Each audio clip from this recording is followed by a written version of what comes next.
Hi everyone, James here. Now before we start this week's show, just a couple of bits of business. First of all, this episode was recorded while Anna was still away, and so her place has been taken by one of my oldest friends, the absolute genius that is Jenny Ryan. Now, if you're a fan of quiz shows, you would know her as the vixen of The Chase. If you're a fan of singing talent shows, you might remember her from Celebrity X Factor last year, where she got to the final. If you're a fan of podcasts, which I know you are, you might know her from Fingers on Buzzers, the brilliant quiz-based podcast that Jenny does with comedian Lucy Porter. And actually, if you go into the back catalogue of Fingers on Buzzers, you might find an old episode with myself and Anna Toshinsky on, if you are missing her so much that you really need to hear her dulcet tones. Okay, on with the podcast.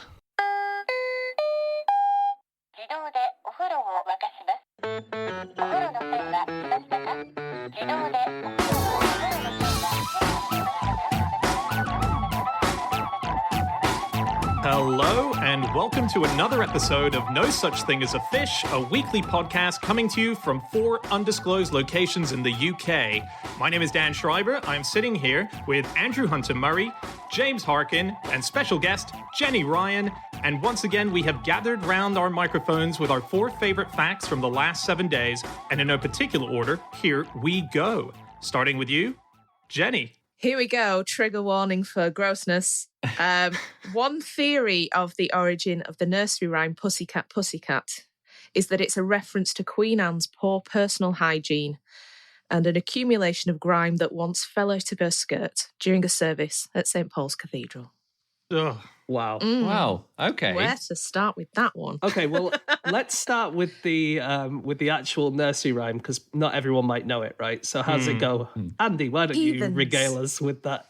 Oh, it's Pussycat, Pussycat, where have you been? I've been up to London to look at the Queen, followed by loads more lines. Right.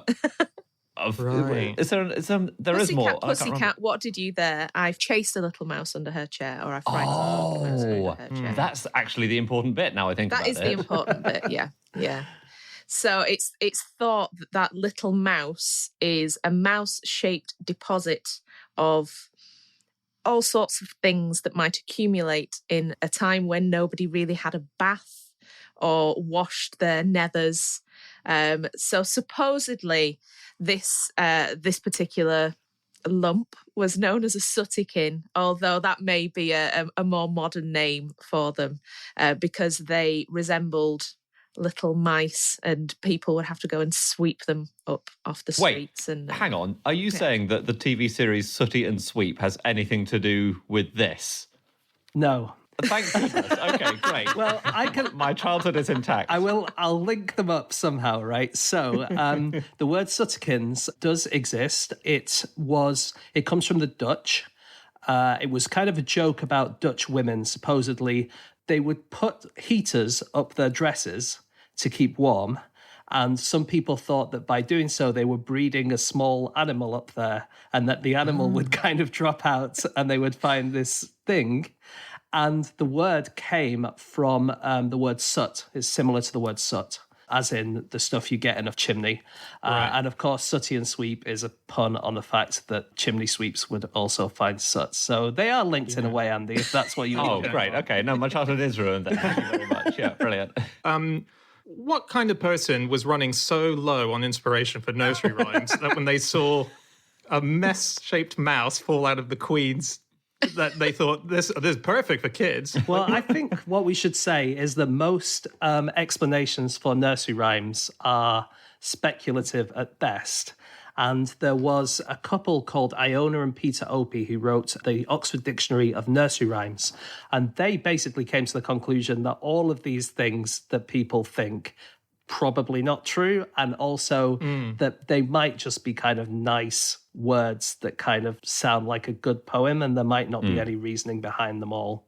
So whether that's true or whether it's not, I don't know. But the other thing is that Queen Anne had quite a lot of enemies, right? So it's possible that if this is true, this origin, that it was people trying to say bad things about her and, You know, that. Oh, yeah, it was basically gossip, wasn't it? The nursery rhymes, you've had a way of spreading anything is to make it into a little folk song and get it spreading around the streets of London. Weirdly, this is not the only nursery rhyme that Queen Anne is supposedly involved with. Really? Yeah, there's another one. Okay, so do you remember the warming pan baby? No. So Anne, when she wasn't queen yet, she was in line to the throne, and so was her older sister Mary. And their dad was James II, who was king. And in 1688, James II had a son, a baby boy, with his new wife, which displaced Mary and Anne from the line of succession. Okay. So they were kind of lower down the rung now.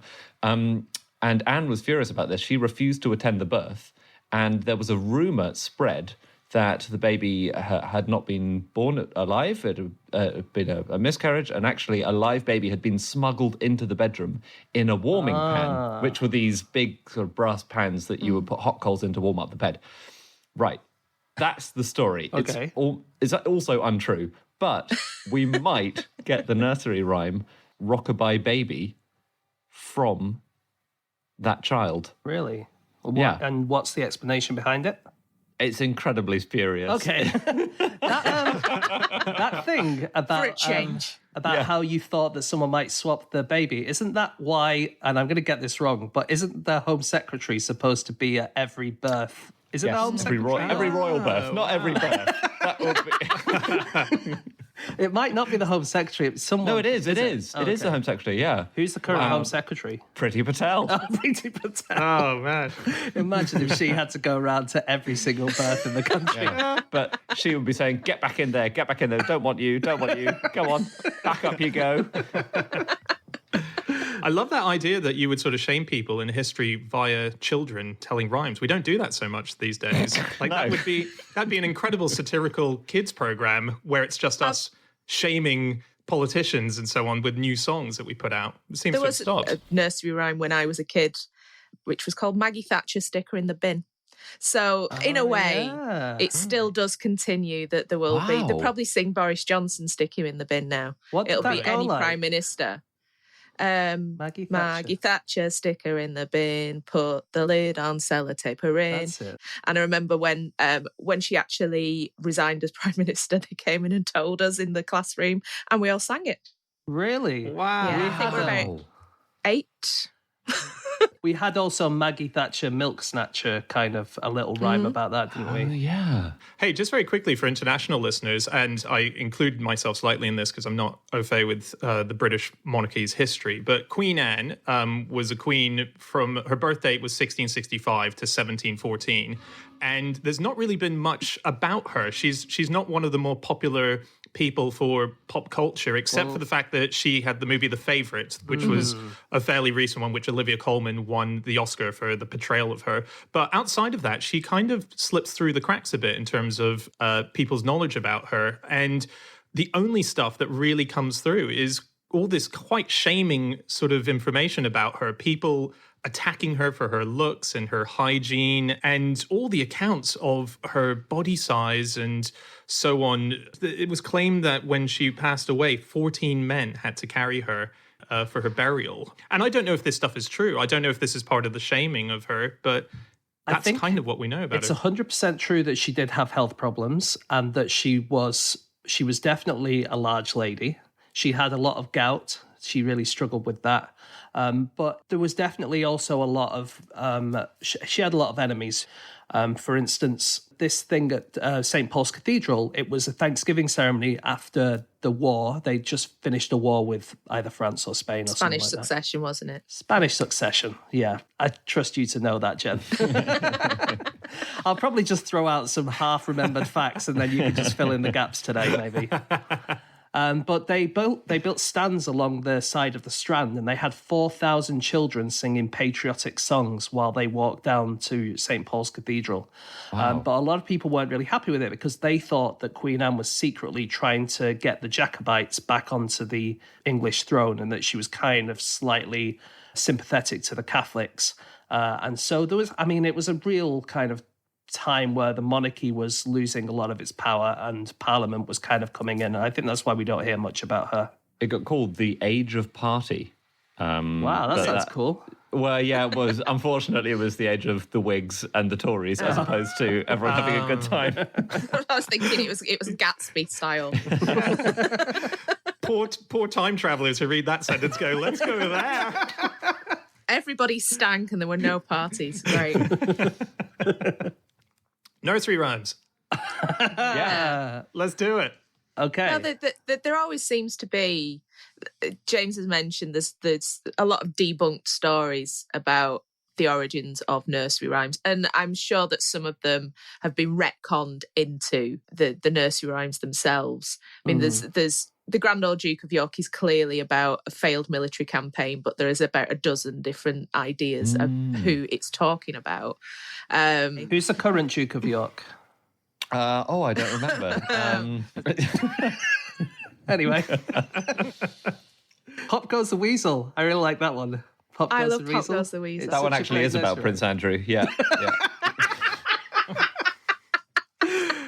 No one really knows what it means, what Pop Goes the Weasel is. There's a lot of Cockney rhyming slang in there, though, and There references is. to the City Road and the Eagle on the City Road, which is actually still there, the pub. It is, and it which has is a like a music sign hall. on the side of the building, doesn't it, with the nursery rhyme on it. wow. But Yeah. so weasel could be your weasel and stoat, your throat.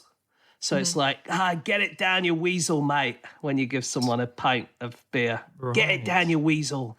Or your weasel could be your coat. So there's an idea that it's about putting your coat into the pawn shop to pay off, all your debts. And anytime a new expense comes in, pop goes the weasel. There goes your coat again. Yeah. So it's a really good Cockney knees up. But what I really like about it is in the 1850s, it was like a dance craze, Pop Goes the Weasel. So if you were a time traveller and you wanted to find a real good party, then you want to go to 1850s London because you're going to know the dance. You're going to absolutely smash it. You can go into your music hall and you just dance around, and then at the end of it, everyone shouts out, Pop Goes the Weasel. And that's kind of the big sort of ending of every verse. And it was absolutely massive. the baby shark of its day. So adults were doing this?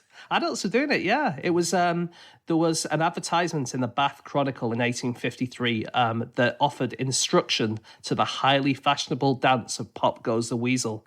So you could pay people to teach you how to do the Pop Goes the Weasel dance.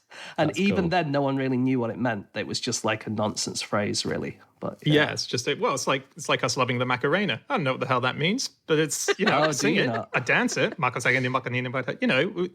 haven't dedicated myself to understanding the lyrics. I think it's about a lady called Macarena. It's but about that's a all I know. lady whose husband has gone away and she's courting all the other local boys because her husband or her boyfriend isn't there anymore. And 500 years from now, people will be saying, actually, the Macarena is about... Actually, it's about Brexit.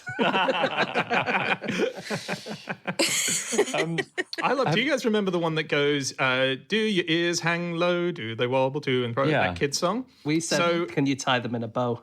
I think. Yeah, can you tie them in? And actually, I think it was do your boobs hang low, not do your ears Well, hang low. I So- think it's do your balls hang low. Do your balls and do your boobs are the sort of the rude versions of it.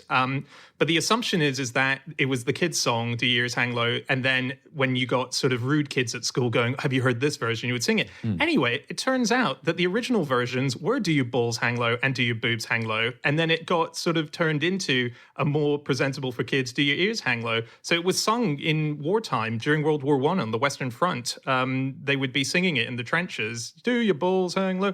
It's to and the then tune of the sailor's hornpipe. Yeah. right, Do your yeah. balls hang low? Can you swing them to and fro? Can you tie them in a knot? Can you tie them in a bow? Can you chuck them to the ceiling with that free and easy feeling? Anyway, it goes on. That's amazing. It's really... I never heard that version. I don't think. No, That's the only one. beautiful. I learned that one as a child. Yeah. These things just stay with you, don't they? Along with, Margaret Thatcher, she's our hero. And so on. Came in, We went to very different schools. gave everyone in the classroom a black armband when she resigned.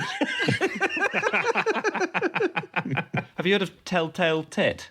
This is a really short one. Telltale Tit, your tongue shall be slit, and all the dogs in the town shall have a little bit. Yeah. So I'd never heard that before, but it's very basically common in Bolton, I can say. All really? the dogs in Bolton will have a little bit.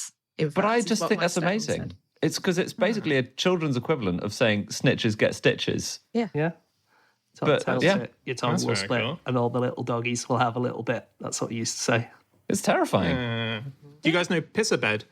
No. It goes piss a bed, barley butt. Your bum is so heavy you can't get up.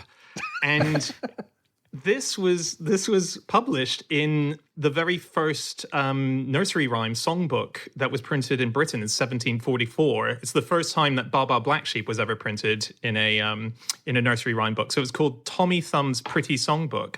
And we thought there was only one copy that was left, which was held, I think, in the British Library. But one went up for auction a few years ago. So there might be a couple more out there. But it had 40 nursery rhymes in it and all the classics. Baa Baa Black Sheep, Hickory Dickory Dock, London Bridge is Falling Down, Mary Mary Quite Contrary, Sing a Song of Sixpence, and then Piss a Bed. Tommy Thumb's Pretty Songbook. They were actually all about Priti Patel, weren't they? That was that's where that name came from.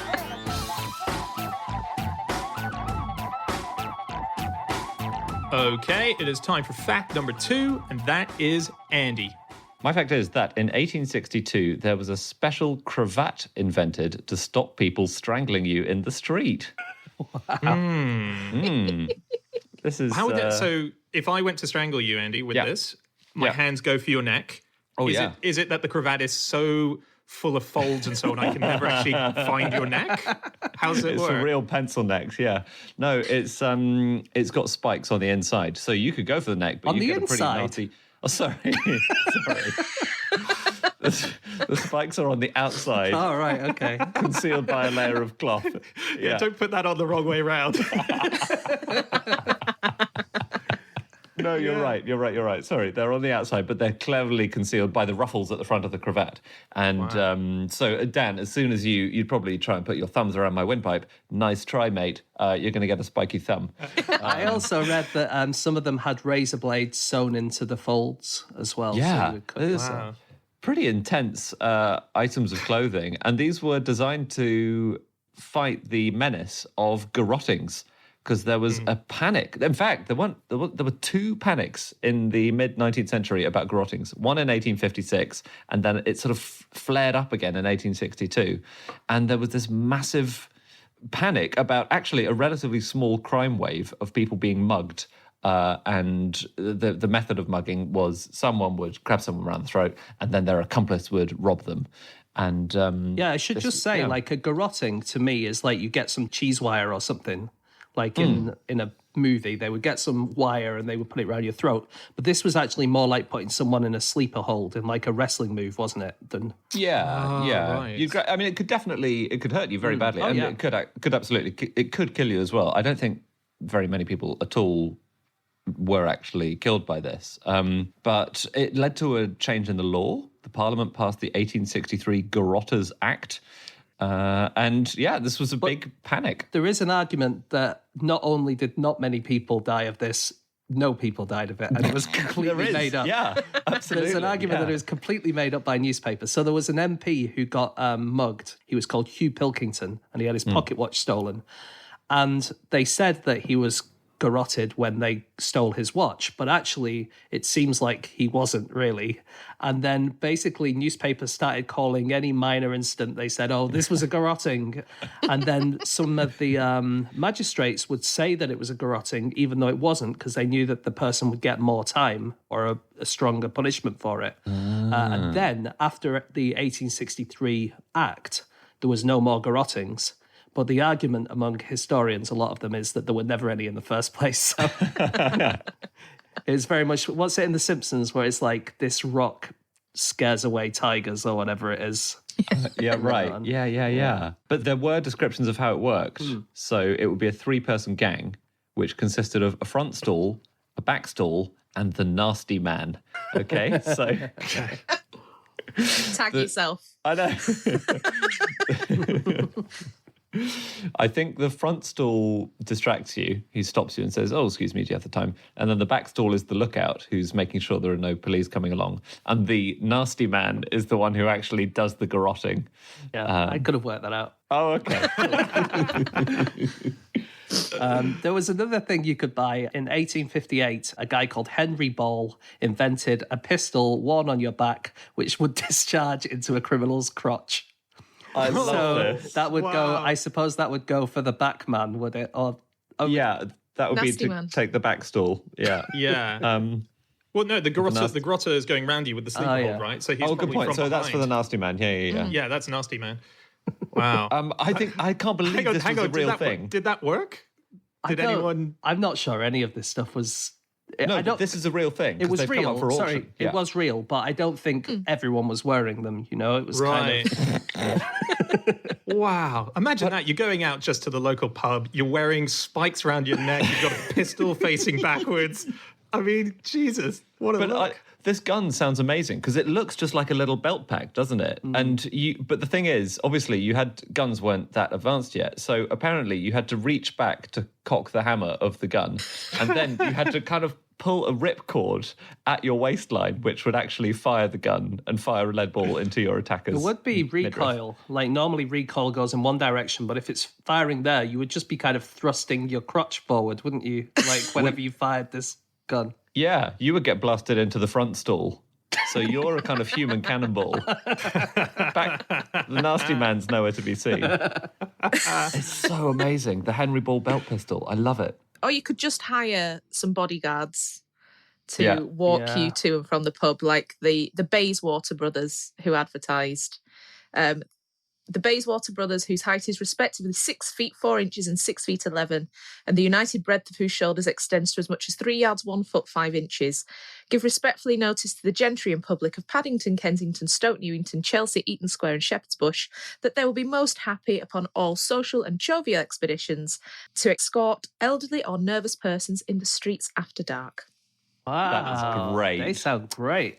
So they'd served several months in the police force, and they would go through any neighbourhood, even the worst garrotting districts well known. Yeah, but they don't go south of the river, do they? It's typical. It's just like cabbies all over again. No, garrotting south of the river. Wow. Some more kind of panics. Yeah. Because I'm saying yeah. I'm saying that this garrotting wasn't really a thing. It might have been a thing, but that's the kind of angle I'm It's taking. definitely a way smaller thing than the 1863 Garrotters Act would suggest. In 1954, a load of people in Seattle were really worried because there were loads of holes in their windscreens. And everyone was going out looking at their car and they find little holes and they didn't know what had happened. They thought it was vandals. They thought it might have been fallout from nuclear tests that were happening, to be honest, not that close to Seattle, but they thought that maybe it was that.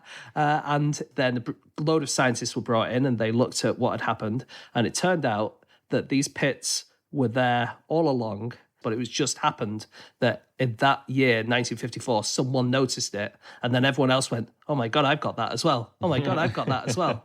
That's very funny. That's so Yeah, weird. have the in 1788 you have the London Monster, Oh, yeah. Oh, yes. who was a guy who went around basically stabbing ladies in the skirt area, ripping their clothes. Sometimes he'd be presenting them with flowers and there'd be something sharp concealed within them. Oh, no. Yeah, it was a disgrace, but it probably didn't happen. Oh, okay, roller coaster. There were up to 50 women reported to the police that they'd been attacked, and it was later proven that some of these women had inflicted wounds themselves. You know, they were just scratched or they just ripped the dress. But somebody did get convicted. A woman was attacked in the January, I think, of 1790, and she saw a guy in the park 6 months later, got a boyfriend to follow him home. It was this ex-ballet dancer who now made artificial flowers, this Welsh guy. Okay. Who got up before the beak, and they found out that the worst offence they could charge him with was actually Was being damaging Welsh. clothes. All right. Apparently, the damaging clothes under the law at the time, because they were expensive foreign clothes, Oh, yeah. came with a harsher penalty than actually injuring these women, attempted Wow. murder and stabbing. Wow. So eventually, this guy got 6 years, but mysteriously there were no attacks after that, even Oh, though okay. he probably wasn't the attacker. But Wait, during a 2-year period, women started wearing copper pans under their petticoats as a form of self-defense Really? against the London Monster. So That there's is a James incredibly heavy. Gilray engraving of the monster attacking a woman, and he pulls up a skirt and there's just a pan there, so he's disappointed. Yeah, well, you would be. Hang on. Yeah. Did you say this was 1788 that this was happening? 1788 it started, to 1790. I didn't think there were people making artificial flowers in the 1780s. Yeah, they'd be made of silk, I would guess, rather than I just sort of assumed that stuff. They were a thing from the 70s onwards, like kind of like plastic or... I can't believe that. Is that what you got out of that story, Andy? Apparently, yes. In the earliest days of this podcast, I mentioned a fact about the precursor to the London Monster, which was a man who used to go around London and he would slap women on the bum and then he would run off. And as he ran off, he would yell, "Spanko!" And I think he was called Whipping Tom or something like that. Can I just say with that, I think in that case, if you had a copper pan in your petticoats, then it would have the opposite effect because it would make a really nice resonant sound if you spanked someone and they had like absolutely. A copper pot there, wouldn't it? That's true. Like playing the timpani. That would be like the J. Arthur Rank symbol at the beginning of films, wouldn't it? It's just Spanko running on, hitting a petticoat and running off. So was he caught? Dan, was he caught? Do we know who the real Spanko was? Oh, Spanko? No, I don't know any. That's an old memory, as Jenny was talking about the London Monster. He was a precursor, but amazing character, the London Monster, and huge panic off the back of that. Oh yeah, if James Gilray's doing engravings of you, then you know you've made it. Really. Yeah. I don't know James Gilray. Was he Mr. Engraver back then? Oh, he was Mr. Your political cartoons. Those are all him. He's the Steve Bell of his day. I didn't know who he was either, but I thought by keeping quiet, people would assume that I did. You've definitely 100% seen his work. Okay. Yeah. There are all the really big, complicated drawings where people have to be labelled quite precisely. So, there's a brilliant engraving. I'm just making this up now, but, there'll be a monkey in a hot air balloon. But the monkey has to be labelled Britain's response to the Eritrean conflict. and the balloon is labelled European integration after the 1763 Act of... I don't get this at all. But back in the day, people had one glance at it like, yeah, I've got it. That's brilliant. Hilarious. Yeah. The man's a genius. Yeah.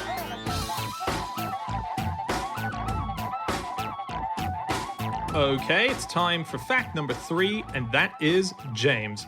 Okay, my fact this week is that for 24 years, any ship travelling between Wellington and Nelson in New Zealand would be guided through the most dangerous section by a dolphin called Pelorus Jack. I should have done that in a pirate voice, shouldn't I? Would be guided through the most dangerous section by a dolphin called Pelorus Jack. Was that better? No. I couldn't tell the difference. So, James, what on earth is this? This is a fact. Okay. Perhaps. So it's at the north end of New Zealand's South Island, there's a little stretch of water. It's really, really perilous. It's called the French Pass. And there are loads of really bad currents and high waves, and it can be really difficult to get through. And at the turn of the 20th century, any boat that was going through there would always have this dolphin alongside it. Now, whether the dolphin was deliberately helping the humans across, or whether it was just being a dolphin and kind of swimming in the wake of a boat like dolphins often do, we don't know. Well, we do know, because it didn't even know it was a dolphin. It was just... But what is true... But it was there. It was there, It was there, and people believed that that's what was happening. So people were writing at the time. There's articles from 1905, 1906, where people said they were on this boat and the dolphin was acting as a pilot for the ships, and that it would take them deliberately into the areas where the water was deeper, because it knew there would be less chance of the boat being smashed on the rocks. And then some people didn't like the dolphin being there, and some people shot at it. On one particular time when someone shot this dolphin, there was a law that came up that said you are specifically not allowed to shoot this particular dolphin in New Zealand, and it was the first sea creature to be protected by law anywhere in the world. I mean, between this and the 1863 Garrotters Act, it does feel like legislators had a lot more time on their hands back in the day. But so the story goes that the ship that shot at Jack was called the SS Penguin. And the story goes that he disappeared and he came back later. But 5 years later, the SS Penguin struck rocks and sank, and 75 passengers perished. And they, as the story goes, it's because Jack, when he saw the SS Penguin coming, would ignore it. He knew that was the boat that shot him. And so maybe without his help, that's what led to it being slammed into the rocks. It's a great story. I love it. Believe Pelorus is a really weird name, because I thought when you said that the French past, this strait of water, was very perilous, I thought, oh, maybe it's a version of that. I don't think It's it is. not, no. It's a ship's instrument or something? There was a ship called the HMS Perilous, and there's a Pelorus, sorry, and it kind of went around that area of New Zealand and Australia. So there's a Pelorus Island as well, and a few different things named after Pelorus, which was this discovery ship. Okay. But Pelorus was also the name of Hannibal's pilot. So that may be where it comes from. Hannibal Lecter. Yeah, Hannibal Lecter needed a pilot to. Well, take you've him got round to you've eat got to have a people. private pilot. You're busy. You're a busy man. These livers aren't going to cook themselves. Do you mean Hannibal as in the Hannibal as the elephant dude. the elephant dude? Carthaginian general. Elephant dude. So now sounds like we're talking about the Elephant Man, who was a different person to Hannibal. Now, Elephant Dude would definitely be the name of Hannibal's YouTube channel, wouldn't it? We're going to try and take some elephants and invade Rome next week. It's going to be completely crazy. Hit like and subscribe to see if it works. But there was when I sent this fact round, Andy, you found an article that said that perhaps it wasn't real, and that the fact that the people thought the dolphin was guiding people was invented quite a few years later. But I found an article from April 1905 where there was a guy called Mr. Generous Hayes who said that... No, not... Definitely not made up. Yeah. What date in April, James? Can I ask? It was the 29th of April, but this story had come all the way from Australia, so it could definitely take 28 days to get to the Central Somerset Gazette, which is where I read it. But he said that Jack acts as a most effective pilot, escorting all kinds of vessels in and out of the French Pass. Yeah, and he was sort of globally famous. There's stories of Mark Twain specifically going on that route to see him. And, Wow. Yeah, and an English author called Frank T. Bullen as well. Both had written about it. So, yeah, I think the contentious thing is, was he piloting them or was he just having fun? Real. But there's photos and so on. I must say, every time I read that in a few places, and it always said well-known figures such as Mark Twain and English author Frank T. Bullen. And I always thought, one of those I have heard of, for sure. I saw when I saw New Zealand, I obviously got in touch with my friend who's an expat Kiwi, Amy, and I messaged her and I said, "Have you heard of Pelorus Jack?" And she went, "Oh my God, I love him. He's a celebrity dolphin in New Zealand." And I was like, "A celebrity dolphin?" And there's more than one celebrity dolphin in New Zealand. It's a thing, and they all have statues. So Yes. there's Really? Oppo, who was famous in New Zealand during the summer of 1955 to 56 because he played with children. And very soon after had become stranded and died. So Well, his that's a name, cheery his story. full name was Oponi Jack. Was yeah, it? Opanoni Jack, named wow. after Sorry. Pelorus Jack himself, because he's the archetype of celebrity dolphins in New Zealand, obviously. Yeah. And then Moko came round in 2006 to do a similar kind of thing, but neither of them was that useful. They weren't guiding; they were just kind of into humans. So became quite famous. Moko was a guide on one famous occasion because again, another Kiwi dolphin. In 2008, there were two pygmy sperm whales who were trapped.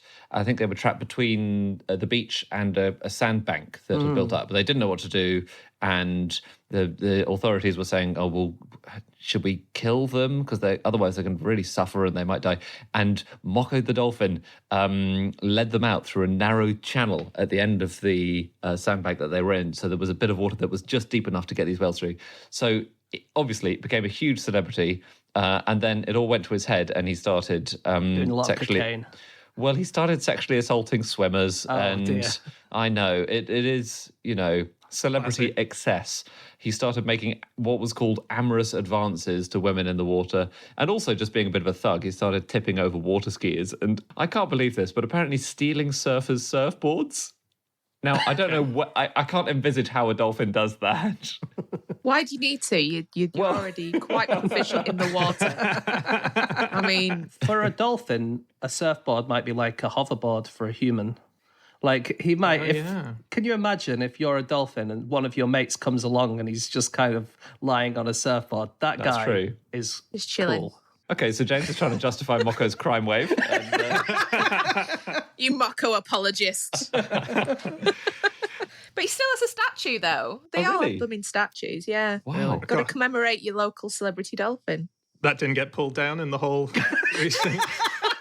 It might be reevaluated. Do you know who also seems to be into New Zealand dolphins is the Scottish.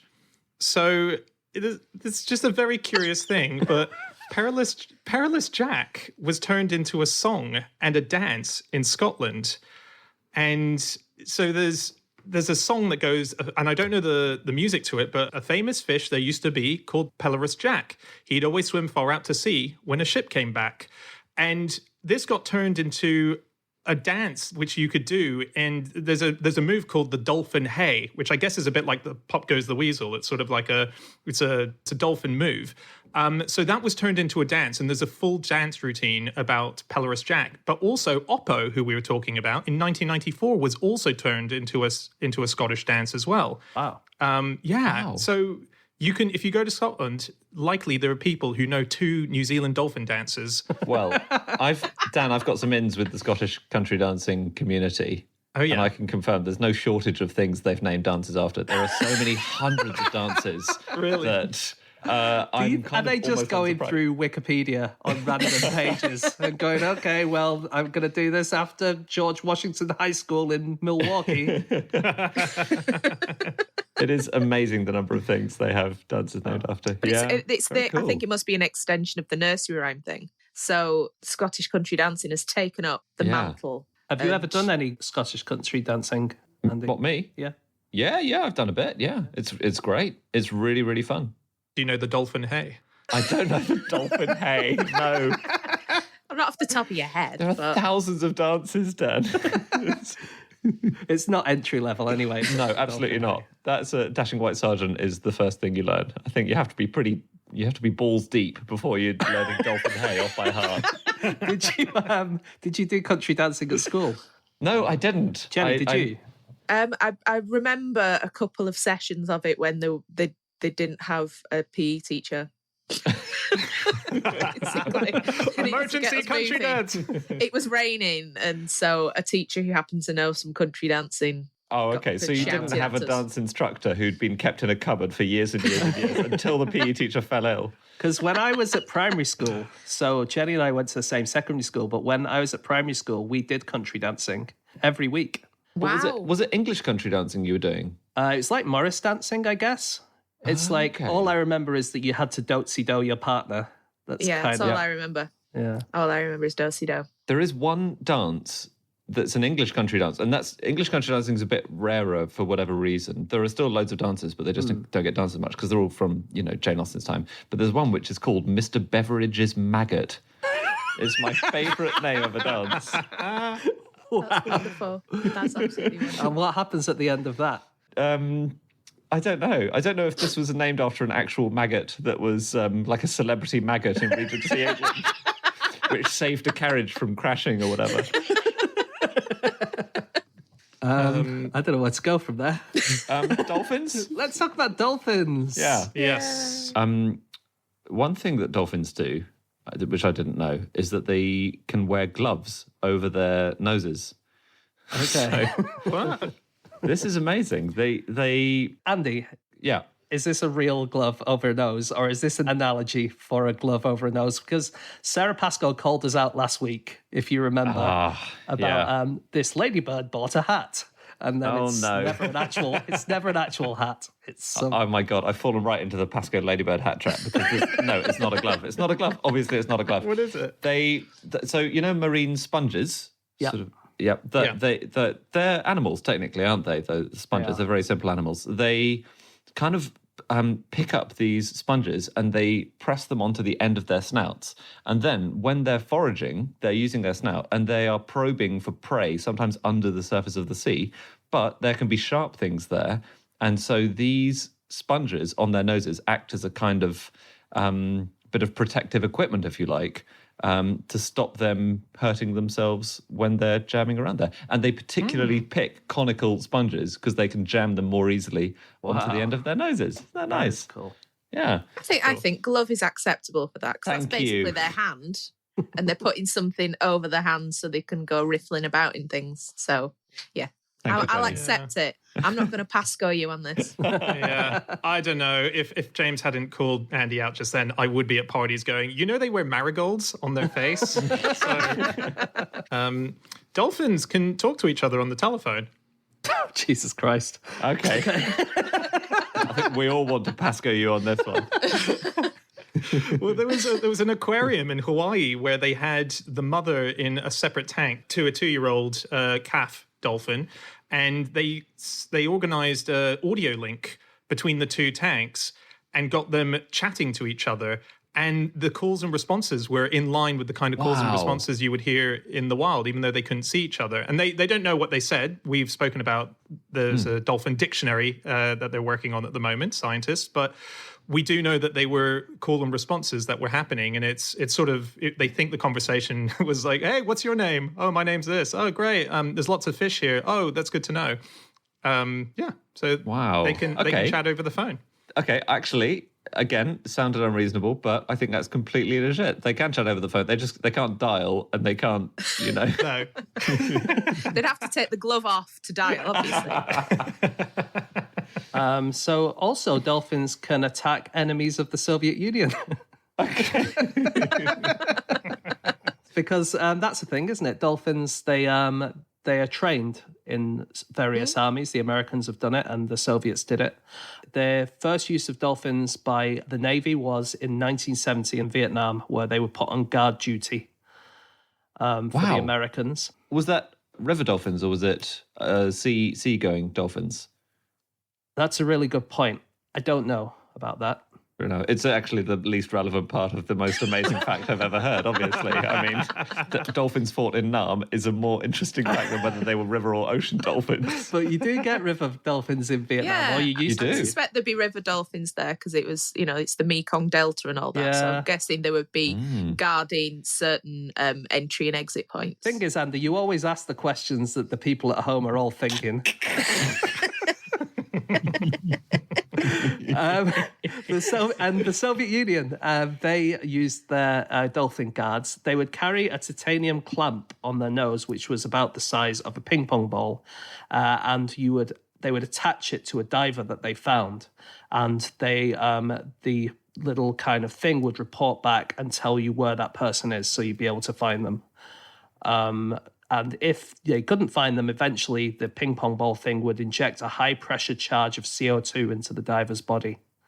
Which could kill them. This is an enemy diver, as it were, like a US diver or whatever. That's the idea, yeah. To tag them, and then, God. And again, I don't know exactly what species of dolphin that was.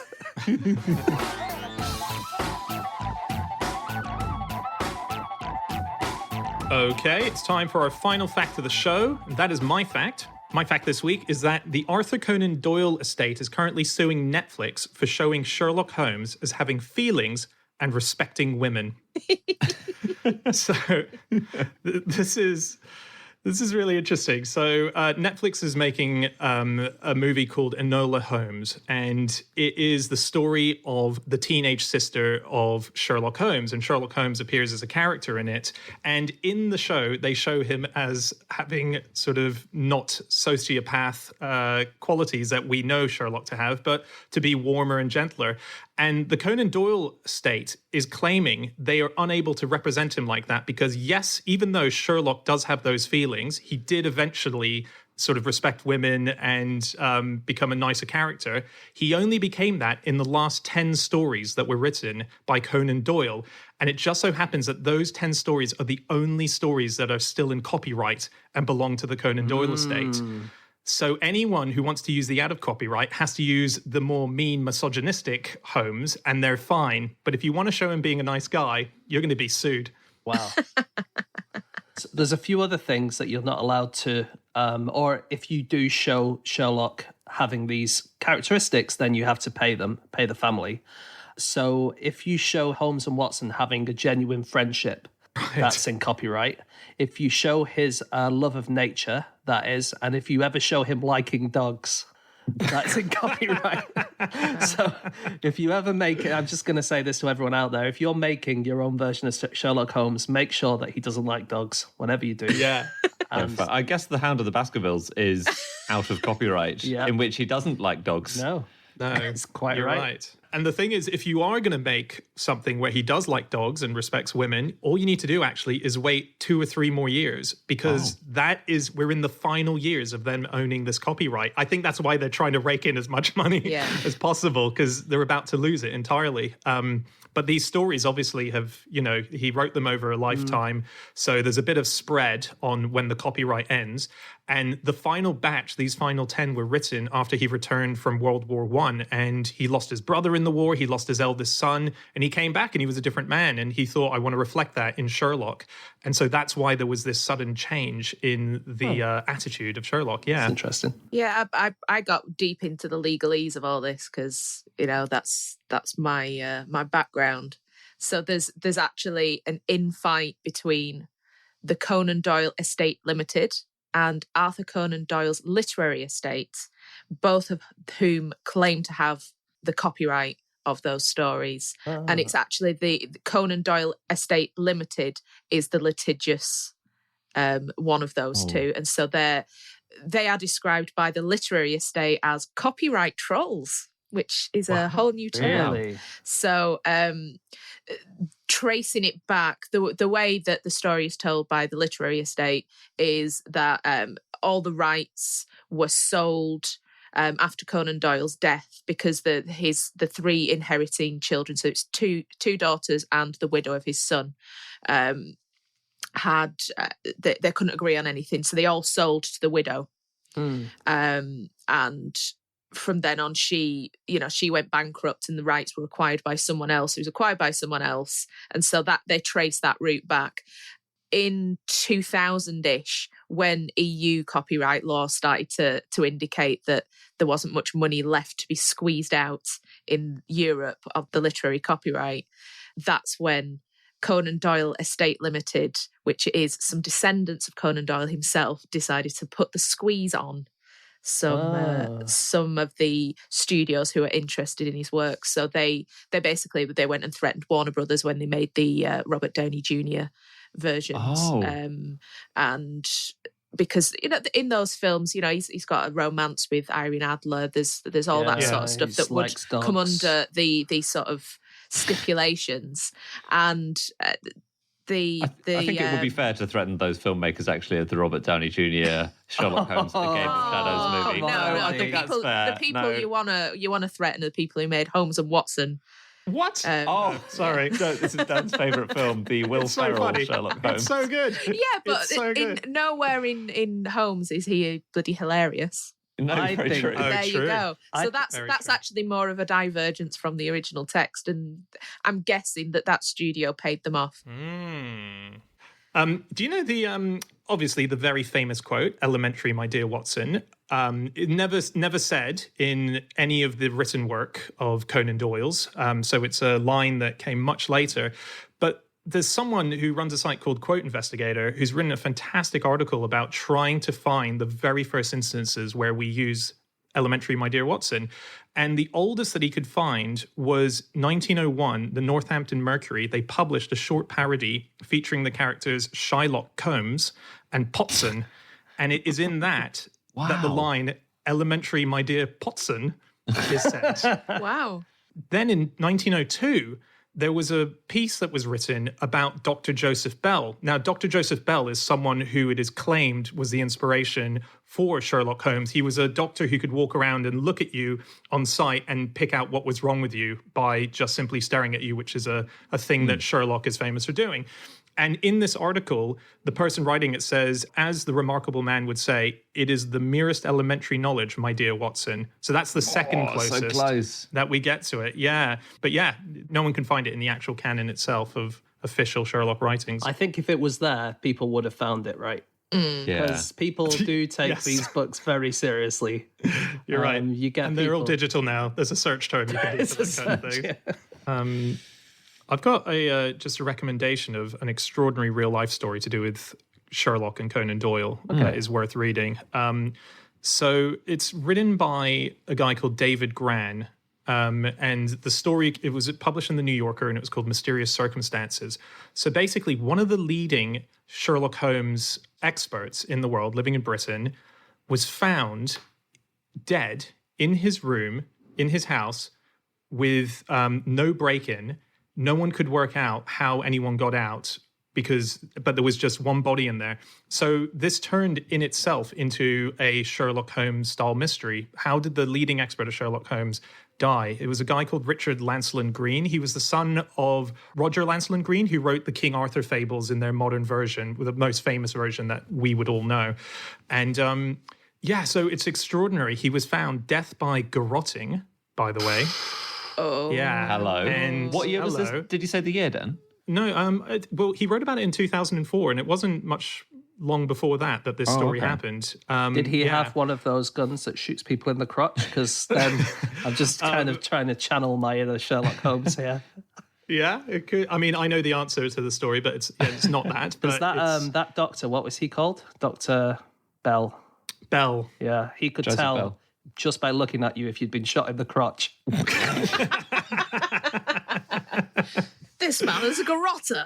He's a nasty man. Sorry, Dan, carry on. No, I think that's all that I'd like to give in terms of details. It's an extraordinary Sorry, mystery. Sherlock expert found garroted. Yeah, in a locked room mystery, and he's the only person in the room. No one knows who killed him. There was a big paranoia on his part in the lead up to his death about people wanting to kill him. That he told everyone about. It's a big mystery, and the story does resolve. So I highly recommend reading it. Mysterious. Oh, you're not You're going not to going to tell us? No. It's honestly, that's what I was saying. This is just you need to read it. It would be horrible to ruin the brilliance of this okay. writing. No spoilers. Okay, Right. so how have you told people how to get hold of this, how to find it? Yeah, the New Yorker, Mysterious Circumstances. It's called by David Gran, or in the book The Devil versus Sherlock Holmes. But once we stop recording, you'll just tell us what happened, right? Because yes, Great. absolutely. It was a he put his cravat on the wrong way around, didn't he? So easy. Okay, that's it. That is all of our facts. Thank you so much for listening. If you'd like to get in contact with any of us about the things that we have said over the course of this podcast, we can be found on our Twitter accounts. I'm on @Schreiberland, Andy, At Andrew Hunter M. James, at James Harkin. and Jenny. At Jen Lyon. Yep. Or you can go to our group account at No Such Thing or our website, nosuchthingasafish.com. We have everything up there from our previous episodes to bits of merchandise that we released. Also, do make sure to check out Fingers on Buzzers. It's Jenny's brilliant podcast. James, you were on it not too long ago, I believe. Anna and I were on it, talking about quizzes. Great Yeah, guests. very cool. Great guests. Yeah, I mean, there's two others that would have been really good, but, that's cool. If you want to check it out, it's available in all the places you get your podcasts, so do listen to that and listen to us again next week when we will be back with another episode. We'll see you then. Goodbye.